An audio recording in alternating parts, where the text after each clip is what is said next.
Esto es un poco extraño, no sé ni cómo comenzar el video. Hola, algunos de ustedes puede que me conozcan ya sea por Instagram o por TikTok, porque generalmente allá es donde subo contenido y esto es relativamente nuevo, pero son cosas de las que quería hablar que obviamente no iba a poder contar como que en un minuto en TikTok, entonces decidí abrir este canal para contarles un poco sobre mi experiencia en la carrera. Pero bueno, en TikTok yo les había comentado que limpiando mi cuarto me encontré el primer examen que yo había reprobado en la carrera, que es esto que está aquí. Esto lo hago también porque muchas personas me mandan a mi Instagram constantemente preguntas, ¿será que voy a poder con la carrera, etcétera? Y esto es algo muy personal y yo la verdad dije, bueno, pues puedo contarles un poquito que no todo es color de rosas. O sea, yo subo videos en donde a veces los motivo, les cuento alguna cosa chistosa, lo que sea, pero pues no, o sea, no siempre me fue bien. Tuve situaciones en las que salí mal en los exámenes, en las que me estresé mucho, en las que hay horas de estrés. O sea, pueden saltar directamente a la revisión del examen si no están interesados en escuchar esto.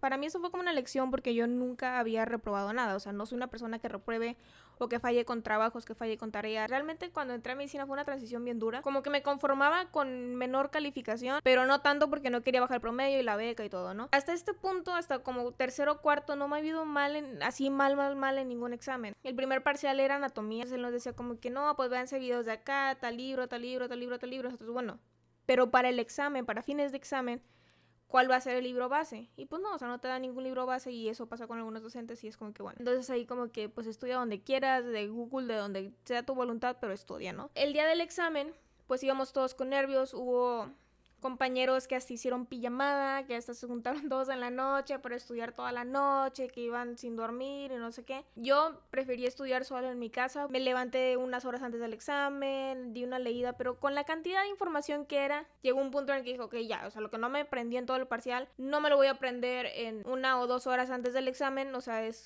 ya, o sea, no tiene sentido que ya me esté estresando. Se dio la hora del examen y el docente se tardó un poquito en llegar.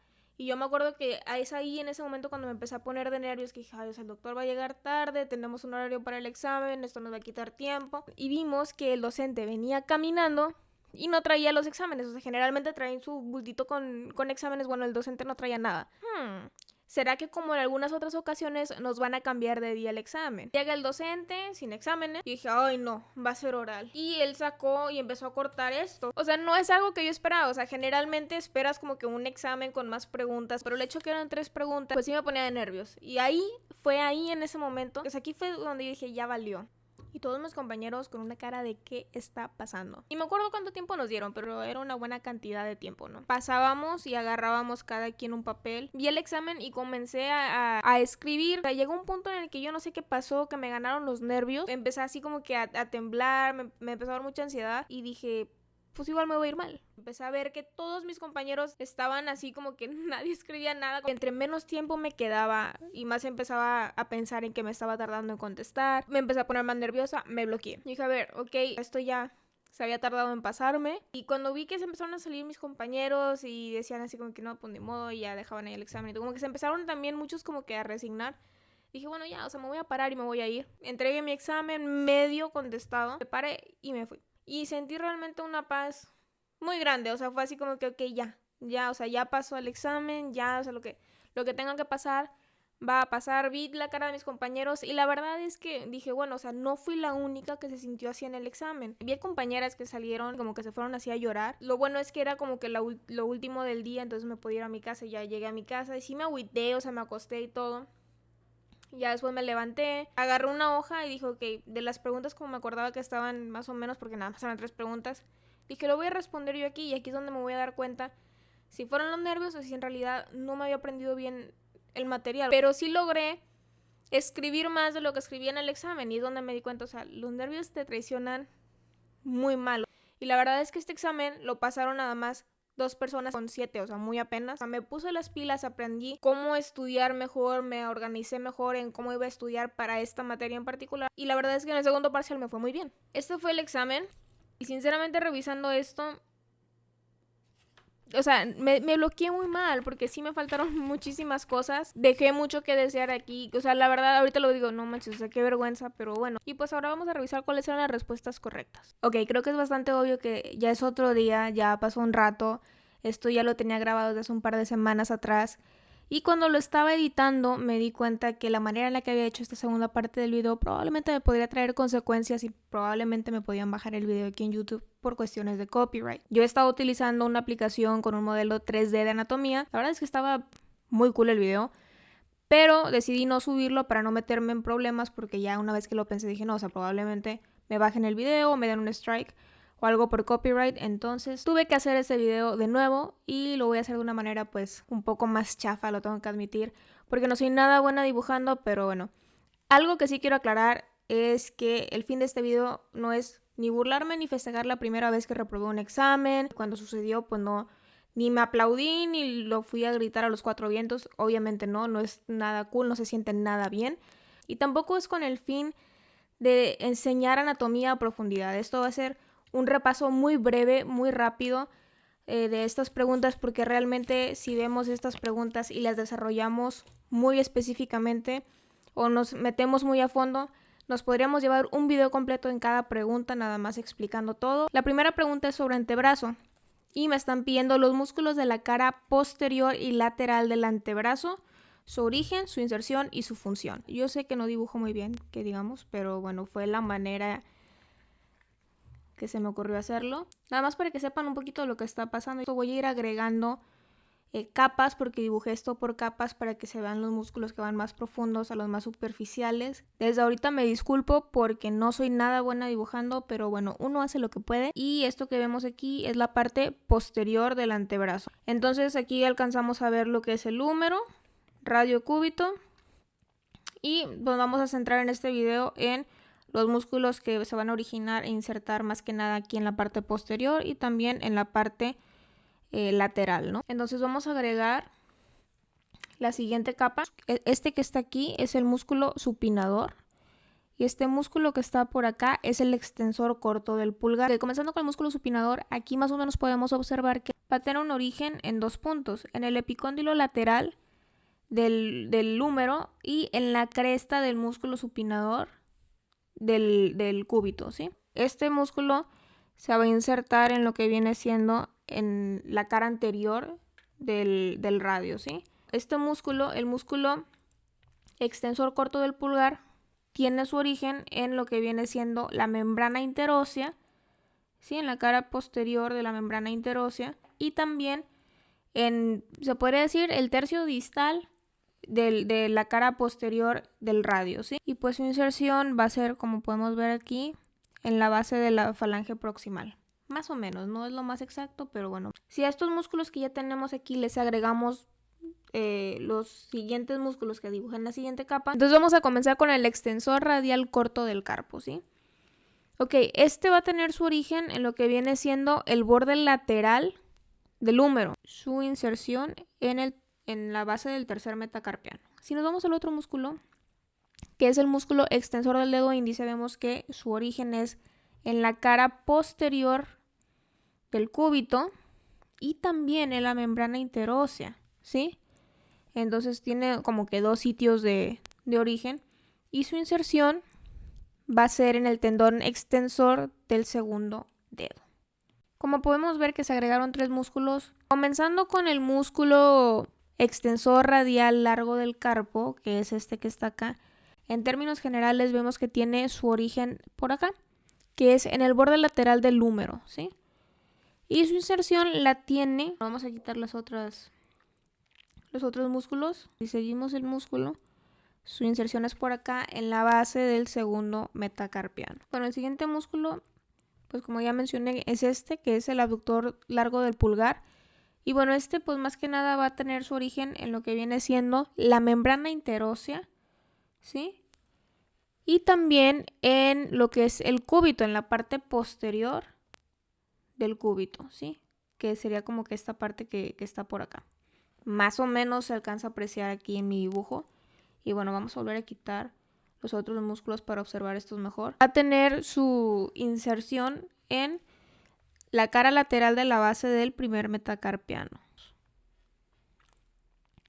Este músculo, el extensor largo del pulgar, su origen va a ser en la cara posterior del cúbito y también en la membrana interósea, ¿sí?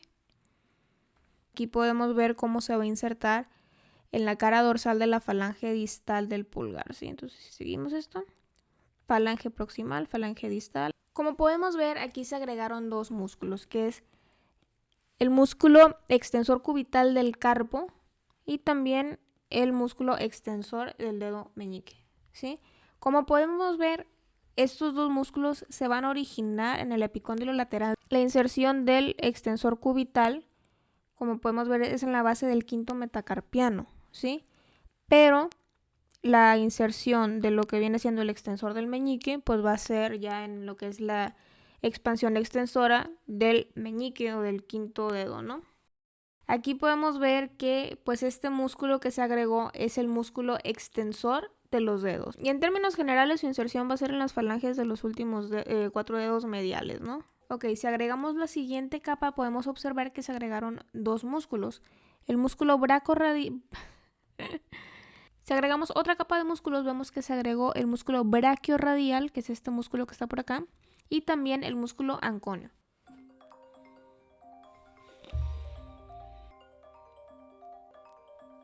Volví a dibujar los músculos como que en otras posiciones para que vean más o menos cómo es, ¿no? Aquí nada más se ve una parte, o sea, por eso decidí dibujárselos aquí, porque a final de cuentas cuando tenemos todos los músculos uno sobre otro, algo así más o menos es lo que se va a ver. Como podemos observar, tiene su origen también en el epicóndilo lateral del húmero y tiene su inserción en el olecranon y en la cara posterior del cúbito, ¿sí? Por la parte anterior, lo que es el músculo brachioradial. Podemos observar que el origen de este músculo, podemos observar aquí y aquí, que es más que nada en la cresta supracondilia lateral del húmero. Y su inserción, por acá la podemos observar en lo que viene siendo en la apófisis estiloides del radio. Bueno, más o menos, ahí me faltó a lo mejor un poquito. Vamos a quitar los demás músculos. A ver si se alcanza a ver un poquito mejor. Aquí más o menos lo puse. Bueno, esta fue una manera muy rápida de explicar más o menos la musculatura de la cara posterior y lateral del antebrazo. Se pudo haber sido mucho más específico, pero realmente ha sido un video muy largo. Pero es para nada más darles una idea. Ok, ahora vamos a hablar sobre el plexo braquial.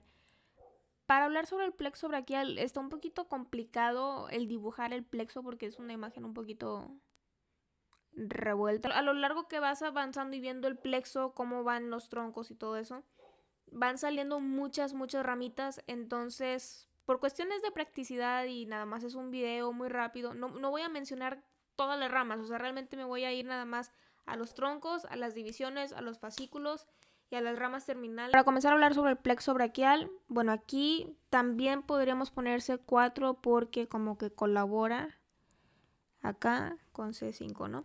O sea, se va a derivar de estas raíces. C5 y C6 van a formar lo que es el tronco superior, que es esto que podemos ver acá, ¿no? C7 va a formar el tronco medio y C8 y T1 lo que es el tronco inferior. Ojo, de aquí van a salir más ramas. Yo les recomiendo que vayan y vean la imagen de NET. No se las pongo por cuestiones de derechos de autor. El color que se ve como más clarito es la división anterior y el color que es más fuerte es la división posterior, ¿no? La manera en la que yo me la aprendí, la manera que me hice me hace más fácil entenderlo, es que de cada tronco van a salir dos ramitas, ¿sí? Una ramita superior y una ramita inferior. Entonces, una ramita superior, una inferior. Una superior, una inferior, una superior, una inferior, ¿sí? La ramita superior del tronco superior y medio, y esta va a formar lo que viene siendo el fascículo lateral. Ok, entonces para que se forme el fascículo posterior se van a ocupar las ramitas inferiores del tronco superior y medio y la ramita superior del tronco inferior, ¿sí? Esto recordemos que es parte de la división posterior. Entonces, las tres ramitas de la división posterior van a formar el fascículo posterior. Y ya por último, lo que es el fascículo medial va a estar conformado por la ramita inferior del tronco inferior, que es parte de la división anterior. Bueno, y por último están las ramas terminales. Del fascículo lateral sale el músculo cutáneo y una parte del nervio mediano. ¿Sí? Del fascículo posterior sale el nervio axilar y el nervio radial. Y del fascículo medial sale el nervio cubital. y también parte del nervio mediano. ¿Sí? Entonces el nervio mediano va a estar conformado por una ramita del fascículo lateral y una ramita del fascículo medial. Ok, ya por último hablemos sobre el nervio radial. La razón por la cual quise hablar primero del plexo braquial es para que vean ustedes de dónde sale el nervio radial. Como ya mencioné, viene del fascículo posterior del plexo braquial. Pues ya vamos a hablar ahora sí del trayecto del nervio radial nada más en el brazo. No me voy a meter en hablar de todas las ramitas que salen por todo el trayecto ni nada. A la altura de lo que es la fosa axilar, el nervio va a ir viajando de una manera oblicua, descendente, lateral, ¿sí? Va a ir descendiendo de manera oblicua y lateral. Y vemos aquí una arteria, que esta es la arteria braquial. Y aquí vemos cómo la arteria braquial pues se va a dividir en dos. Este de aquí es la arteria braquial profunda. El nervio radial, bueno, pues es esto que vemos por acá amarillo, ¿no? A la altura de la bifurcación de la arteria braquial, que es más o menos al final del tercio proximal del húmero, va a pasar el nervio radial junto con la arteria braquial profunda, descendiendo de forma oblicua por la parte posterior del húmero sobre el surco radial del húmero. Va a seguir descendiendo de forma oblicua y lateral, y más o menos al comienzo del tercio distal o al final del tercio se van a pasar al compartimento anterior, ¿no? Entonces ya en el momento que pasan al compartimento anterior van a pasar entre el músculo braquiorradial y el músculo braquial hacia el compartimento anterior, y aquí, como podemos observar, va a pasar el nervio sobre lo que es el epicóndilo lateral del húmero, sobre lo que es la fosa cubital, ¿sí? Y vemos su estrecha relación con la arteria por acá en todo el trayecto. Y pues aquí ya se va a ir bifurcando y todo, pero bueno, esta es una manera muy general de explicar más o menos el trayecto, nada más en la porción del brazo. De nuevo, no intento que con esto aprendan anatomía, simplemente es un repaso rápido. Ok, ahora vamos a leer mis respuestas. El examen resuelto. Para la primera pregunta, que son los músculos de la cara anterior y lateral del antebrazo, puse: los músculos de la cara posterior son extensores. Extensor largo del pulgar, extensor corto del pulgar, abductor del pulgar largo y extensor de los dedos. O sea, puse 4 músculos y pues me faltaron más de la mitad. Entonces, bueno, después para el trayecto del nervio radial en el brazo. Entonces, ay no, qué cosa. Bueno, ok. Nada más puse: el nervio radial va desde los nervios terminales del plexo braquial, tomando una dirección oblicua alrededor del brazo para después en la parte anterior poder bajar y llegar al antebrazo. O sea, no puse nada. Y me acuerdo que esto fue el último que respondí. Y la primera que respondí, me acuerdo que fue la del plexo braquial. Raíces puse C5, T1. Y las puse así, no sé, 5, 6, 7, 8, T1. Y luego puse troncos. Entonces puse superior, medio, inferior. Y ya le puse superior y especifiqué, ¿no? C5, C6, medio 7. Y luego inferior, C8, T1. Y luego, ya puse las 3 divisiones anteriores y posteriores, pero ahí no sé qué pasó, que no lo supe explicar porque dejé el espacio y como que no lo supe poner con letras, ¿no? Entonces me salté ese pedazo y luego me fui directamente a los fascículos. Y en los fascículos puse fascículo lateral, posterior y medial. Y luego ya puse lateral y puse las ramas que no les expliqué en lo de... que les dije que no les iba a explicar las ramitas y todo eso. Y ya ahí puse que del lateral salía el pectoral lateral y que del medial salía el pectoral medial. Y luego puse las raíces terminales, que puse músculo cutáneo del fascículo lateral y posterior, axilar del fascículo posterior, radial del fascículo posterior, ok, cubital del fascículo medial. Y ya. O sea, fue todo lo que... O sea, sí entiendo el por qué saqué esta calificación. En lo del trayecto del nervio radial, ese sí no lo supe explicar bien, la verdad. No voy a mentir. Y para el plexo braquial, probablemente lo pude haber dibujado y me lo hubiera sacado bien. La cosa es que lo intenté explicar con palabras y no me fue posible. O sea, aquí lo intenté como que enlistar y explicar con palabras y no pude. Que a lo mejor me hubiera ido un poquito mejor, sí. Aunque sea, me hubiera olvidado de todo y realmente me hubiera puesto a pensar lo que estaba escribiendo. Y lo que quería era salir de ahí, me dio mucha ansiedad. Y pues me salí y la verdad es que ya para el otro parcial me fue mejor porque aprendí la manera en que a mí me gustaba estudiar anatomía. Entre comillas me sirvió porque me abrió un poquito los ojos. El hecho de que hayas reprobado un examen o hayas reprobado un parcial no significa que vas a reprobar la materia. Pero bueno, espero les haya servido de algo este video. Les voy a dejar mi drive en donde también pueden descargar flashcards que probablemente les puedan ayudar en sus rotaciones en clínica con cosas más relevantes de clínica, escalas más relevantes que van a ocupar.